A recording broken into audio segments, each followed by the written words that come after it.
Good morning, children. So, I'm back again. Yes, last week I had taught you the concluding part of types of sentences. Okay, so today I'm back again with a grammar lesson because today is a Tuesday. Yes, let me write down the date first. Okay, today is 28/04/2020 and it is a Tuesday. Now we are back with a new lesson. Yes, again, as I said, it is a recapitulation of the topic what we had already been taught in class 4, but then this is going to go to an advanced level, all right? So today the topic is subject and predicate. Okay. Now, children, we know what are sentences, isn't it? We know what is a declarative sentence. We know what is a positive, which is an assertive or an affirmative sentence, or a negative sentence, isn't it? It is a part of declarative sentence. We also know what are imperative sentences. We also know what are interrogative sentences, isn't it? And we also know what are exclamatory sentences. Now, subject and predicate, yes, makes up a sentence. Okay, let me teach you this now. The policeman caught the thieves. So what is my sentence? The policeman caught the thieves. Okay. Now, this entire thing, children, is a sentence. It is a sentence. Okay. This entire thing is a sentence. I hope I'm visible to you. I'm trying my level best to show you the board. Okay, children. Please don't mind if there are little glitches. Okay. Please excuse me for that because I have a tiny board. Alright. I'm trying to facilitate you with that tiny board. Now, this, children, is a subject. Okay, this is a subject. Why it is a subject? Because the entire sentence is talking about the policeman. Okay, it is talking about the policeman. So this is a subject. And what is the predicate? Predicate is caught the thieves. This is a predicate. Why it is a predicate? Because it is telling us something that the policeman is doing. Alright, that the policeman is doing. It is telling us something about an action being done by the policeman. So subject and predicate together makes up a sentence. Every sentence will have a subject and every sentence will have a predicate. Alright, children, is it clear? I hope I am visible. Alright, now let us go to the next stage. Okay, let's go to the next stage. Now, children, with this, I'm again repeating, we will have an audiovisual aided PDF of the PPT, which is going to have the screenshot of your book. I know many of you must have already got your books delivered to your house because the school is providing that facility, isn't it? In association with the General Post Office of Siliguri. Alright, so books and notebooks are being delivered to your places. So you have your books with you. So now, children, in the exercises what I will be giving you, I'm going to mention which are to be done in your English notebook, which are going to be done in your book. So everything, just go through each footer I have been giving you in your worksheet as well as the PPT slide. Okay, I am sending you a PPT slide also in the form of a PDF. Now, children, I've got my book open here. So there is another example where I would like you to go through properly and I'm going to explain to you properly. Okay, let's take up this sentence again.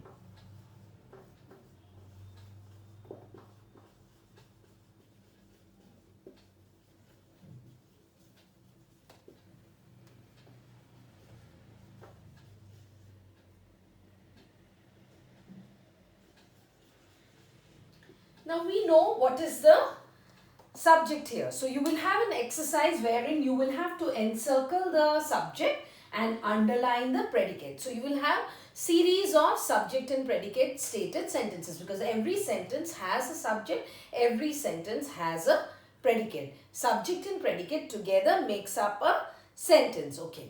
Now, children, here you see, can you see the word caught? Can you see the word caught? What is caught?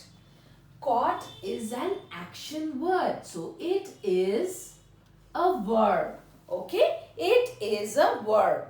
So what is a subject verb agreement?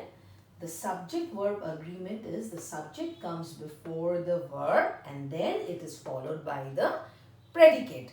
So this is an assertive sentence. Okay? It doesn't have a command in it, isn't it? It doesn't have any other form of sentences in it. So it is known as an assertive sentence. Alright? And it is also a subject verb agreement. Alright? It is also a subject verb agreement. Let us do a few more examples with it.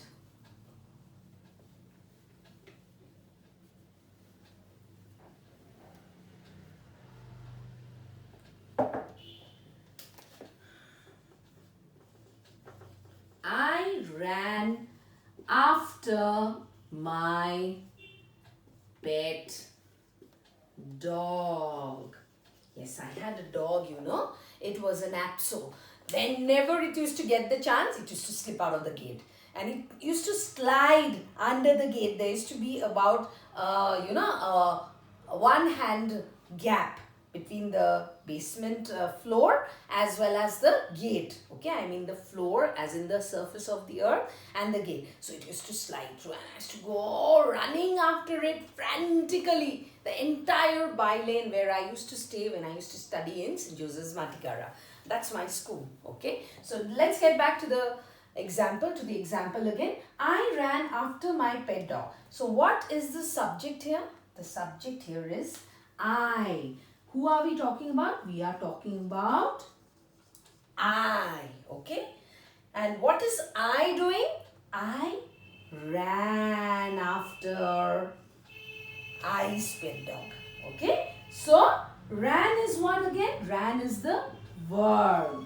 Okay? So, the subject is always in front of the verb. So, this is an assertive sentence. Alright, this is an assertive sentence. Now children, you will come across sentences like, for example, are you following children what I am explaining? I hope I am not going too fast. Are you following? Everybody is following what I am teaching? I hope it is not that fast that you just get over with it and ma'am is just talking so fast. Please mail me, okay children? And talking about mail, I am so happy to receive your homework with such beautiful handwriting, such neat work. Okay children, I am able to go through whatever scanned images you all are attaching and sending with the help of your parents. Thank you, a warm thank you to your parents as well. But what am I doing? I am also attaching my answer keys along with it and sending it across to you. So 1 week time you're getting for each part of English. 1 week for literature, 1 week for grammar. Like today I'm not going to take up the whole lesson of subject and predicate. Okay, it will be a follow-on. So what I'm going to do is I'm going to give you just a part of the exercise and half of the chapter what I'm going to teach you. Alright children, is it clear? And this exercise again will be taken up, the concluding part will be taken up again in the next class. Alright, that is the next Tuesday. As we know, Tuesday is our grammar class and Thursday is our literature class. Now, let me clean the board properly. I hope the board is not shining, children. I hope the board is visible. I hope you are able to see the board. Yes, is it clear? And please excuse the noise if you get to hear, okay? Because there are a lot of movement also outside, as my room where I am teaching you is beside a balcony which opens out to the main road. Okay, please excuse me if there are noise in the video. Please excuse me for that. But I don't think so. It's that noisy, isn't it, children? Alright. now.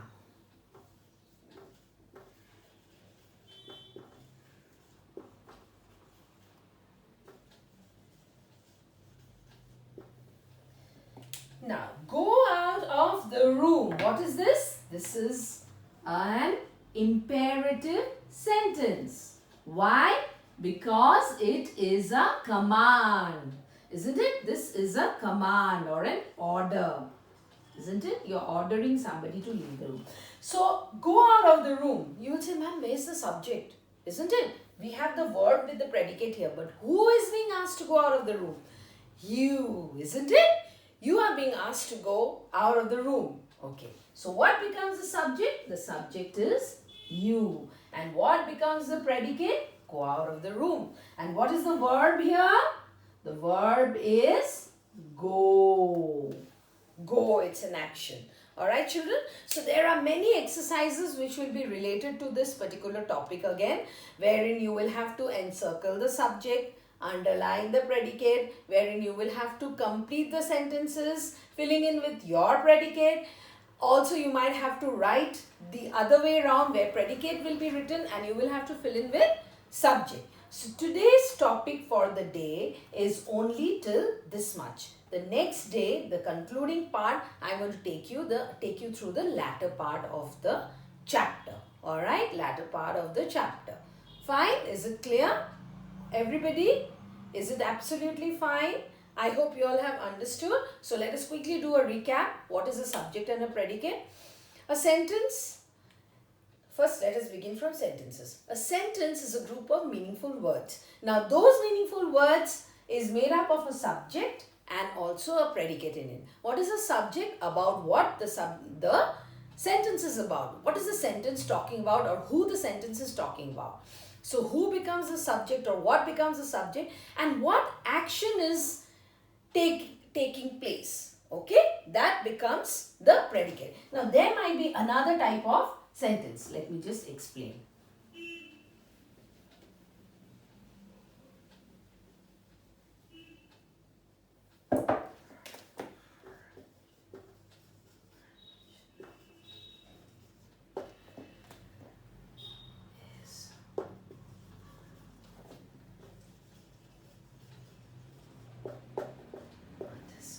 Ranjana is an artist. Okay. So, do we get to see any action taking place here?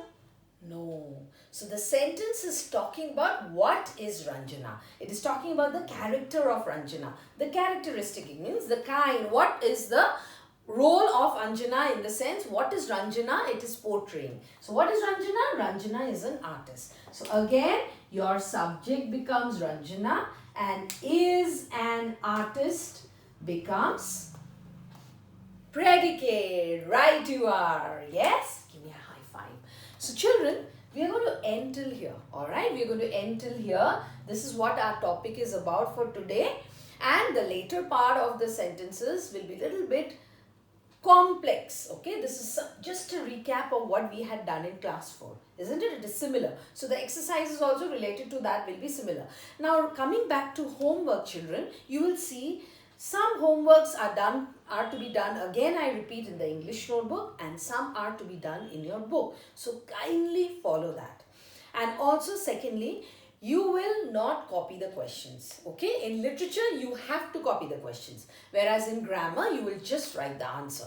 But you must give me the correct number of the exercise if you have your book, and the correct name of the chapter as well as the header. I mean, what is the exercise about, as well as the page number of the book. So it becomes very, very easy when the notebooks are going to be corrected by me and also when you will revise using your notebook.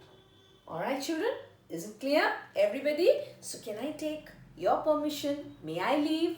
Yes, may I say bye-bye for today? See you again in the next class, which is Thursday. Okay, today is 28th, so we will meet again on 30th. But what class is it going to be? It is going to be a literature class. Right you are. Yes, literature also you all had homework. So children, you take out some time for yourself where you exercise, you watch TV, you enjoy with your family members at home. Okay?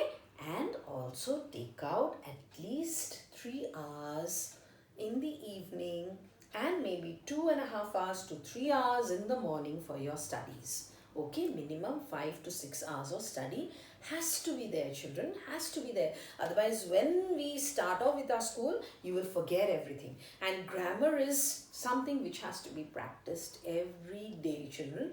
Every day, at least do a mixed bag of what has been taught. What is a mixed bag?